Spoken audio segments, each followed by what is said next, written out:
밤 이렇게 시간이 안 가는지 정말 버스 안에서 going 이불 속에서 going은 언제나 너에게 going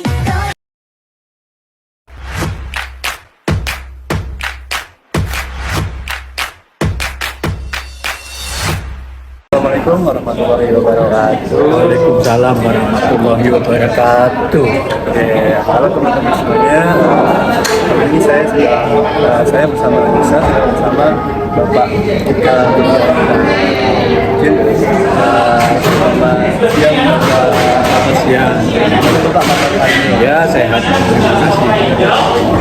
Kesibukannya hari ini apa Pak? Kalau ya tadi ada tamu, ada Bapak. Ya tadi kan sama saya sudah sedikit bincang-bincang tentang kalau misalnya Bapak itu bilang sekali menulis di bukunya itu di tulisannya itu bentuk apa sih? Itu ada kolom di majalah Trubus dari tahun 2001 sebelum kalian lahir. Berarti Bapak sudah mulai ini dari tahun 2001 sampai sekarang? Iya, itu yang rutin di sini. Sebelumnya saya di majalah Tempo, di BBC London, dan mengajar di Cornell, di Universitas Cornell di New York. Ya, mungkin kalau boleh tahu nih Pak, perjalanan Bapak nih awal mulanya bisa menulis itu kenapa nih Pak? Ya gini, pada satu hari saya jalan-jalan dengan seorang teman, umur saya waktu itu 16 tahun, di Malang ya. Di Malang itu ada rel kereta api. Rel kereta api itu saya lihat kok kemana-mana berdua seperti teman saya ini, gitu. Tapi kok tidak pernah ketemu. Apakah itu nanti akan menjadi seperti itu? Saya tulis puisi yang judulnya Rel. Melulur sepanjang musim, padanya berkaca cinta, seiring tak pernah bisa merambah are, jurang dan lembah. Pernah bahkan merelung di lambung gunung. Pernahkah mereka bersinggung walau horizon menyatukan? Ternyata puisi ini nantinya dimuat di majalah Semangat yang terbit di Jogja pada waktu itu dan dibandingkan dengan puisinya Khairil Anwar, dibandingkan dengan puisinya Rendra. Bayangkan anak umur 17 tahun waktu saya menulis itu, ternyata karyanya itu dibandingkan dengan sastrawan-sastrawan besar yang luar biasa, maestro. Dan apa jadinya, kepala saya besar sekali kan? Dan saya merasa mendapat semangat yang luar biasa dan merasa bakat saya itu ada gitu. Sehingga nantinya pada waktu saya ke sastra UI, tadi saya cerita sama Anissa bahwa saya itu menulis buku kecil tahun 74 itu, waktu saya lulus SMA menuju UI gitu. Foto saya besar sekali di situ. Saya tidak ada pilihan lain, seolah-olah memang akan masuk ke UI, dan memang betul. Kemudian saya langsung pergi ke dekat rumahnya Anissa itu di Condet, terus juga Rinda di itu, karena ada pensiunan Kenil yang mengunjungi anaknya. Anaknya itu jadi tentara juga, Suharyo namanya, udah meninggal. Istrinya Sarifah itu juga sudah meninggal. Mereka saya anggap ibu dan ayah saya di sini. ternyata keesokan harinya saya langsung ke Salemba. Ke Salemba itu daftar UI. Saya ketemu sama teman saya yang lulus SMA duluan, namanya Yoyon. Dia mahasiswa Fakultas Kedokteran, sekarang jadi ahli ginekolog di Bintaro. Dan saya ketemu minggu lalu sama dia, dan kita ketemunya akrab sekali. Karena teman lama. Iya, karena teman lama itu. Dan dia itu mengatakan Jakarta Chris. Chris itu nama saya. Ini memang kotanya Mbahmu gitu. Kalau kamu bilang assalamualaikum langsung boleh masuk gitu. Nggak bisa gitu. Kamu tinggal di mana sekarang? Ya nggak tahu, numpang orang di Condet gitu. Oh kalau gitu kamu numpang saya aja di Rawamangun. Dia punya rumah, ya dia jaga rumah gitu di kompleks PJKA Rawamangun itu tanpa listrik, kayak Metromax itu. Kalau malam kita pompa, dipompa-pompa gitu. Tapi saya senang sekali. Nanti ketemu orang satu lagi namanya Hadi Suprapto. Hadi Suprapto itu yang membiayai saya, bukan biayai, disuruh saya jualan obat ke Glodok supaya bisa membayar asrama Daksinapati. Asrama Daksinapati itu kan adanya di Rawamangun. Ya betul. Ada dekat sekali. Ya. Dengan uang obat itu mungkin 20.000 atau berapa ribu itu saya bisa dapat beberapa tahun, beberapa bulan. Iya. Dan yang untung adalah saya masuk UI itu dapat nilai terbagus, sehingga orang petugas bilang ini 2 tahun kamu nggak harus gratis. Bila boleh 2 tahun, 4 semester gratis gitu. Katanya waktu itu tahun 75. Tapi saya cari akal bagaimana menulis di Kompas. Saya menulis di Kompas rubrik cerita anak-anak. Honornya 2.000, 2.500, 3.000 gitu. Terus di Suara Pembaruan, waktu itu Sinar Harapan namanya. Itu honornya juga gede. Di Suara Karya gede, di Merdeka gede. Bisa. Dari saya menulis di banyak hal. Cerita saya yang pertama kali dimuat di Kompas itu namanya Kamelia Mas. Itu orang-orang yang teriak-teriak Kamelia Mas gitu. Terus ada orang kaya yang memanggil dia, saya beli kameliamu gitu. Kok seperti biasa aja gitu. Iya, kalau Bapak tidak pernah bohong seumur hidup, ini akan berubah menjadi emas. Gitu kan. Mana mungkin orang nggak pernah bohong seumur hidup? Iya, pasti. Nah, kalau gitu Bapak bohong apa sama istrinya Bapak dulu? Dalam keadaan mengandung, Bapak usir dari rumah. Istrinya Bapak itu pulang ke desa dan saya anaknya.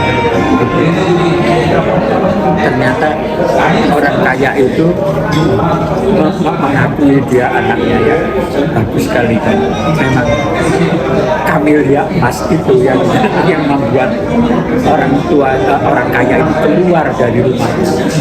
Kamelia Mas gitu. Kalau nggak teriak gitu, dia nggak keluar. Ya.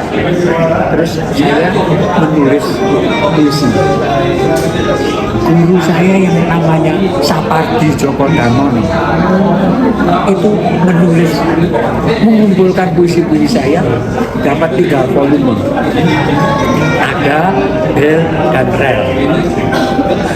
Itu dia menulis surat rekomendasi kepada perusahaan rokok Gudang Garam. Jadi buku saya yang pertama kali ada 3 judul itu disponsori oleh Gudang Garam. Nah, sekarang saya ingin berbagi berkat apa yang paling penting dari menulis.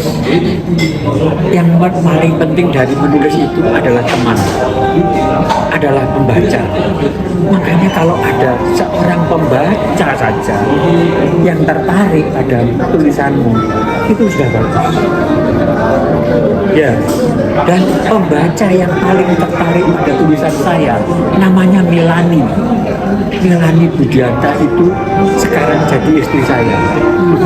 Ya, dia seorang guru besar di Fakultas Ilmu Pengetahuan Budaya Universitas Indonesia di UI di Depok. Ya, yang boleh dilihat Melani Budianta ya. Nanti supaya Boleh dicek nanti. iya boleh dicek supaya jelas. Dan dia membuat tulisan saya itu terbit dalam 2 bahasa. Dia terjemahkan satu persatu sekitar 200 halaman dari 2000 puisi yang saya tulis, itu dipilih 200 dan dijadikan buku. Ada eksis namanya, ada dan eksis itu tebal gitu, stensilan waktu itu. Terus kemudian memang menarik ya, dari buku itu saya diundang untuk ikut festival penyair ASEAN. Saya diundang untuk ikut ke Iowa. Taufik Ismail dan Satyagraha Urip menulis surat kepada Duta Besar Amerika namanya Paul Wolfowitz, minta saya diundang ke Amerika 3 bulan, antara 4 bulan, Agustus, September, sampai Desember. Iya, ya 4 bulan lah. Agustus itu udah hampir habis kok waktu itu. Awal Desember saya pulang. Nah itu menarik. Tapi yang lebih menarik adalah kita dapat pekerjaan. Dari menulis itu, saya mengarang surat kepada Gunawan Muhammad pada bulan Januari tahun 80. Saya mengatakan tulisan saya di Gunawan Muhammad itu, kalau Tempo memberikan hadiah ulang tahun kepada saya nanti tanggal 1 Februari, saya akan memberikan Tempo seorang wartawan yang handal. Siapa itu? Ya, saya sendiri kan. Karena Bapak juga penulis. Iya, ternyata dipanggil. Tugas saya pertama adalah meliput wafatnya Bung Hatta. Bung Hatta meninggal tanggal 14 Maret 1980. Kak, kamu kan kenal anak-anaknya Bung Hatta itu. Halida kenal kan? Oke, kamu liput. Di sana saya bertemu dengan Buya Hamka, saya bertemu dengan yang paling mengharukan itu dengan Emil Salim. Pak Emil Salim itu berusaha ingin ketemu saya. Pak Emil itu duduk di bus dalam pemakaman Bung Hatta, itu semua menteri, Pak Broto, Pak Emil, dan lain-lain itu suruh naik bus, dan saya masuk ke dalam bus itu dan duduk di sebelahnya Emil Salim ngobrol. Iya, terus Emil itu cocok sama saya, cocok. Iya, ngobrol lagi. Dan memang pada akhirnya itu dari wafatnya Bung Hatta itu saya mengenal sekretaris pribadinya kita, namanya Pak Iding Pangsawijaya, Pak Emil Salim, dan Pak Broto, dan banyak lagi. Menteri Pertambangan sama Pak Emil ini nantinya akan menjadi bos saya di Dana Mitra Lingkungan. Saya dipanggil untuk menjadi Direktur Eksekutif Dana Mitra Lingkungan yang kedua. Yang pertama namanya Elwina, sama itu saya, dan 4 tahun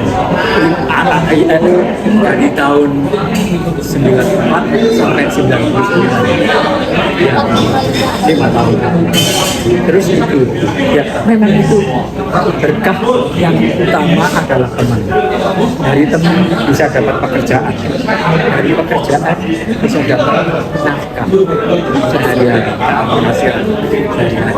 Jadi sebetulnya apapun yang saya lakukan masih dalam konteks menulis. Kalau saya tidak menulis tentang rel kereta api pada waktu itu, saya tidak akan menjadi dalam tanda petik tokoh nasional yang diundang mewakili Indonesia di Beirut untuk acara Khalil Gibran. Balai Pustaka mengirim saya ke Beirut, Libanon. Itu untuk untuk pidato bersama. Dari Asia cuma 2, Indonesia dan Jepang. Yang dari Afrika banyak, ada Mesir, ada Zambia, ada Afrika Selatan dan sebagainya. Dari Eropa cukup banyak. Dan dari pengalaman itu muncul buku-buku saya yang memang tanda petik istimewa lah ya, karena bisa tentang Damaskus, bisa tentang Yordania, dan sebelumnya saya sebelum ke Libanon itu mampirnya Yordania. Kita mendarat di Aman Yordania. Setelah itu pergi ke Suriah. Dari Suriah baru ke Libanon. Libanon itu di Beirut. Dan terjadilah yang bagus-bagus lah. ASEAN mengundang saya berkali-kali. Dulu di Bangkok, di Manila, di Tokyo itu beberapa kali, Korea Selatan, dan yang terakhir itu di bukan Beijing, salah satu ujian itu di Tiongkok.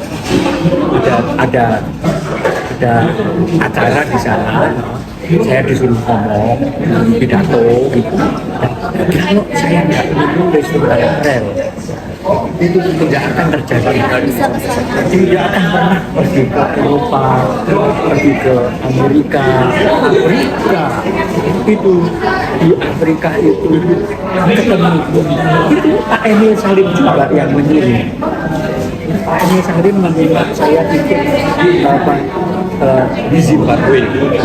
Lulusnya di Zimbabwe nanti. Programnya 2 tahun. Pertama di Costa Rica, di Amerika. Kedua di Okinawa, di Jepang. Kemudian ketiga di Afrika, di Zimbabwe itu. Jadi sastra itu betul-betul memberikan berkah untuk saya, peluang, opportunity, kekuatan yang sangat menggembirakan ya, luar biasa. Pertanyaan? Tadi kan sini Bapak atas video tadi kan.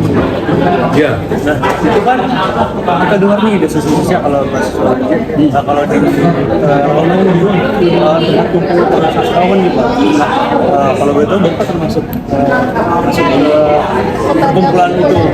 Iya, dulu ada Ahmad Sobari, Cak Bari ya, Kang Sobari.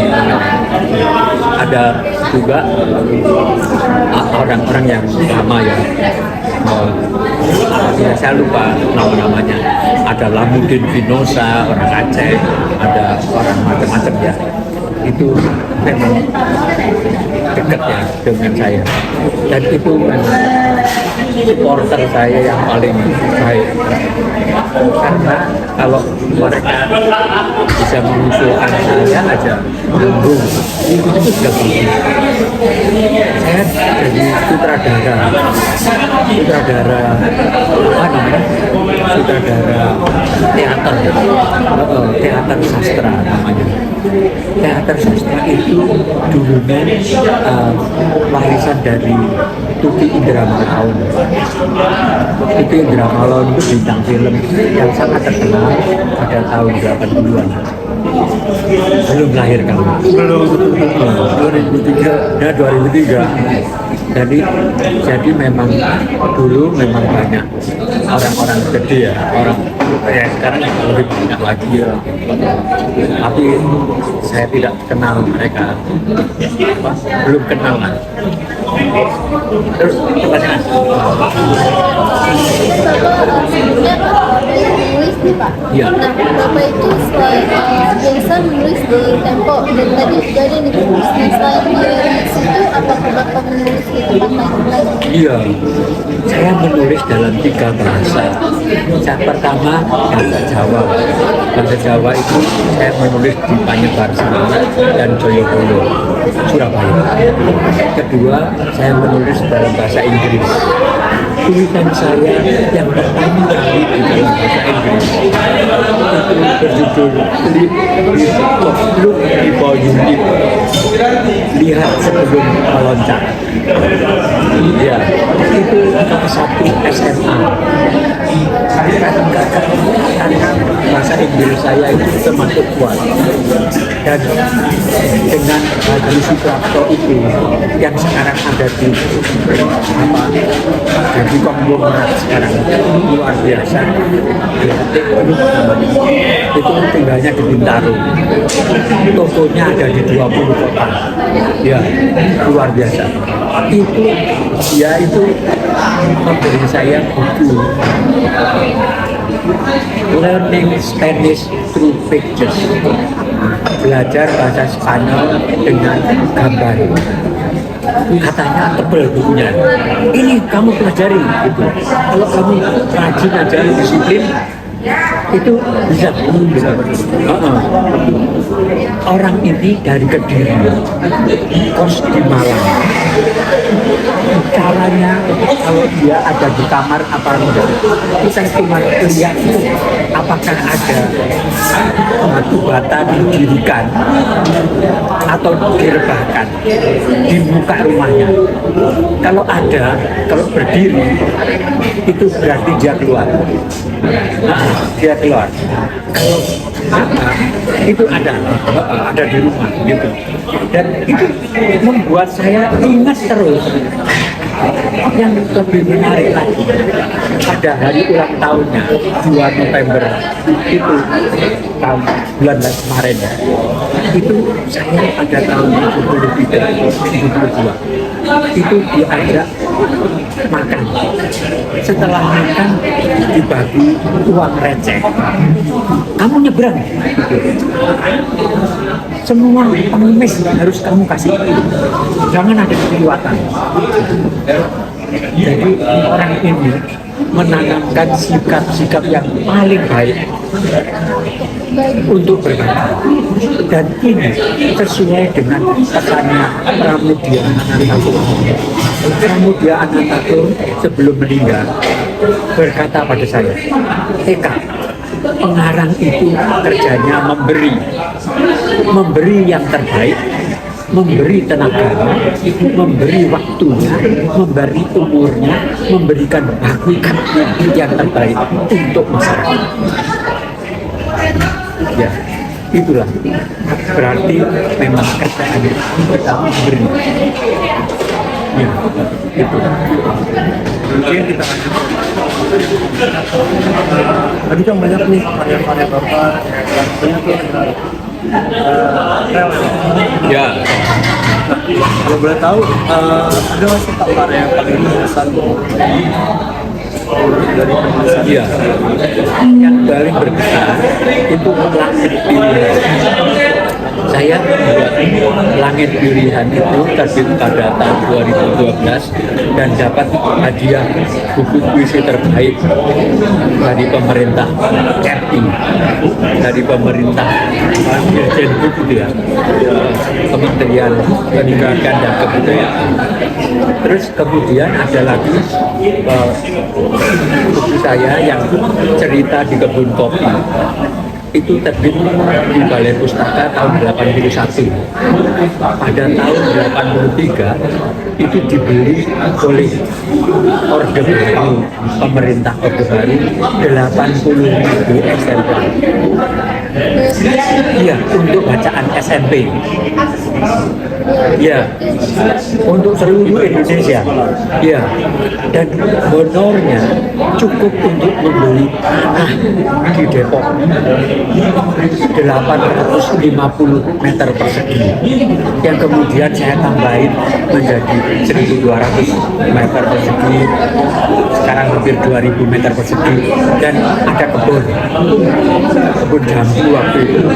Ya, sekarang ya ada rumah meranjat itu dari Sumatera Selatan, diangkut pakai truk. Karena saya pada waktu itu diajak teman saya keliling ke desa-desa, namanya Sukri, teman saya itu. Sukri itu bilang, ini rumah ini dijual, gitu. Rumah ini dari tempat, gitu, dari kayu, rumah panggung. Ya, tuh, ini kayak saya tertarik ini, saya turun, Pak suka rumah saya, gitu. Ya punya, gitu. Ya beli aja, bawa aja ke Jakarta, gitu. Nanti kami atur. Ternyata di jembatan Ampera di Sungai Musi itu ada truk-truk yang sudah siap pakai, dan dia bongkar rumahnya itu ke dalam, dimasukkan truk. Saya bilang, loh ini atapnya rumbia itu mudah terbakar, dan kalau bocor bagaimana? Susah. Oh, atapnya bisa Bapak ganti Jatiwangi, genteng Jatiwangi gitu. Oh, saya telepon, ya Jatiwangi itu rumahnya Ayep Rusidi gitu. Rumahnya Ayep Rusidi itu orang yang paling dekat juga dengan saya. Itu Ayep Rusidi itu kalau baca puisi saya, dia telepon dari Osaka. Kak, saya sudah baca puisimu di muka orang-orang ya.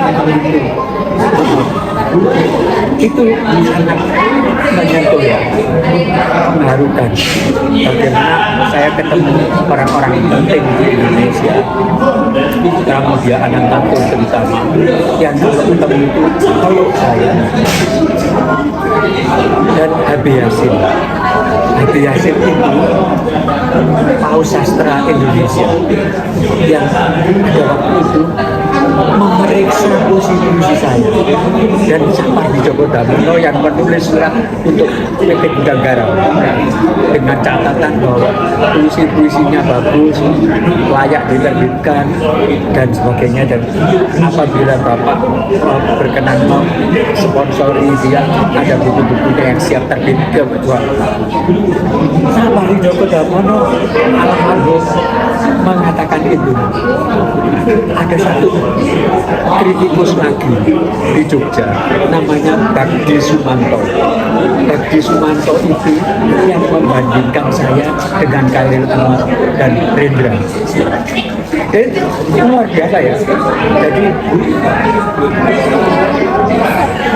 dalam maestro Iya, iya Pak Maestro puisi. Ya memang mungkin ya takdir saya lah mungkin. ya bertulis.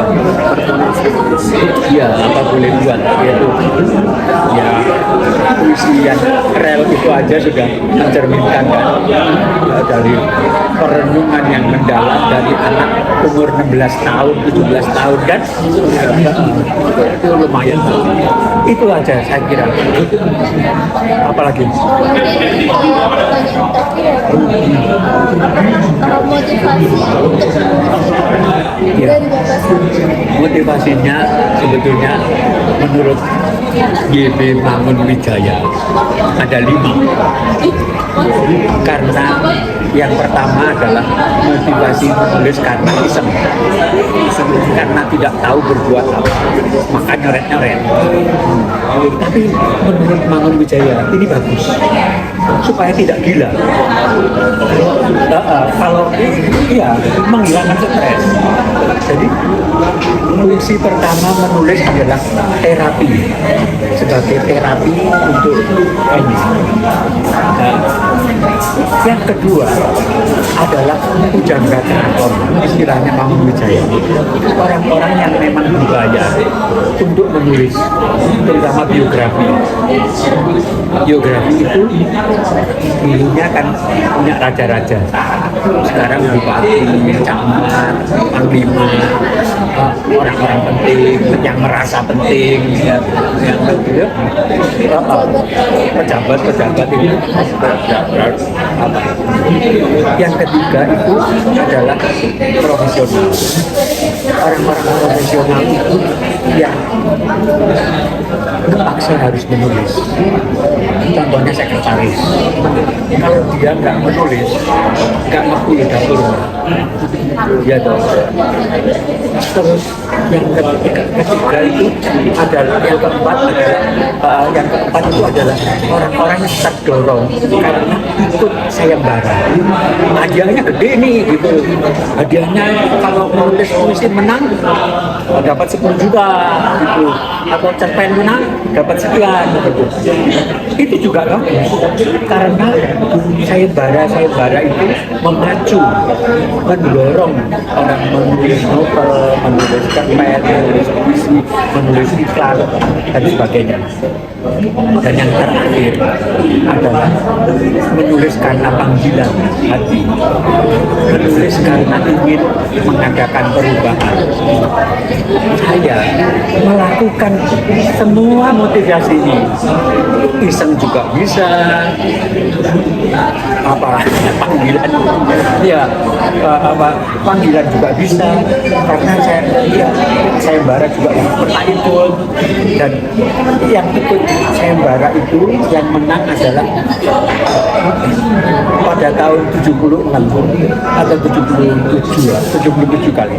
Itu namanya Radio Arif Rahman Hakim.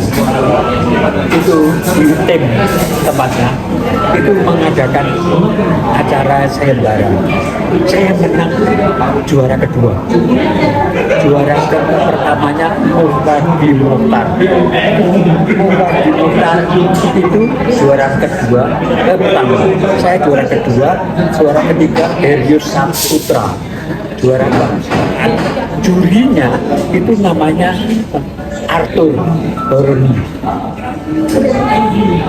5 orang ini kumpul di situ, di atas itu, karena pengen membuat reborn. Buku itu namanya apa? Puisi saya namanya Perjalanan Bunda. 3 ekor merpati berbisik-bisik di atas dahan. Katanya kita terbang, berbulan-bulan mereka terbang, tidak mendapat satu pohon pun. 2 orang temannya yang berbisik kepada yang berdada putih, sampai kapan kita terbang? apakah kita akan terbangun ini? Itu iya, itu isinya.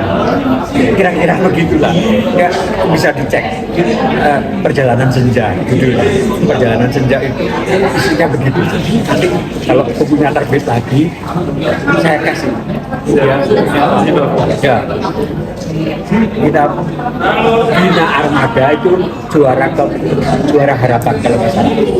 Bina Armada ini yang janji menulis membuat terbit lagi disertai puisi-puisi baru dan 50 tahun yang lalu coba tahun 70 ya iya 70 itu kan udah 50 tahun yang lalu. Luar biasa. Kita kumpul di atas itu di Susinte, sebelahnya Susinte itu. Gitu 50 tahun yang lalu. Iya, menarik ya. Jadi kenangan. Ya kenangan. Itulah.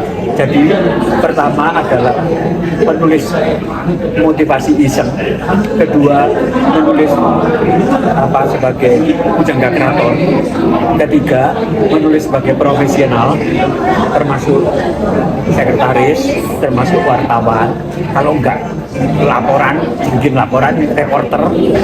Terus yang ketiga, keempat untuk menang sayembara, dan yang kelima untuk mengadakan perubahan. Saya mencoba semuanya. Dan terima kasih. Ya. Itu semua terkaitkan dari motivasi yang Iya. dilakukan. Iya. Iya. Kalau kita mungkin motivasi nulis karena jadi tugas ya, dapat duit bagus. Karena terpaksa. Tapi saya juga sebenarnya tapi nggak terus aja sih emang karena emang suka nulis dan kadang buat puisi itu benar-benar bisa apa ya mengeluarkan isi hati. Betul, luar biasa. Ya, oke. Ini nggak tahu bagaimana untuk ini saya pengantarnya. Saya ada kolom di sini rutin setiap bulan ada dari tahun 2020 2001 ya 2001 sudah 22 tahun sebelum 2003 itu Belum lahir. kolom saya yang pertama kali dimuat Trubus itu berjudul Ruminansia. Ruminansia itu binatang-binatang berkaki 4, ya kambing, sapi, domba, babi, dan lain-lain itu ada di situ. Pokoknya yang mama bilang itu. Kenapa waktu itu ruminansia penting? Karena pada bulan September 2001 ada pengeboman menara kembar di New York. Sedangkan ruminansia itu kena wabah di Inggris. Kalau tidak ada pengeboman di New York, maka headline pada waktu itu adalah ruminansia. Paham kan? Jadi penting sekali pada waktu itu karena ya untuk diselamatkan oleh pengeboman di New York. Jadi kalau enggak kita enggak mau makan daging sapi karena ada penyakit kuku dan mulut. Udah aja ya.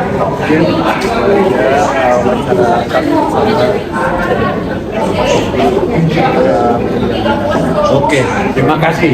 Ya, terima kasih Bapak. Terima kasih. Untuk konser Terima kasih banget. Mudah-mudahan berguna.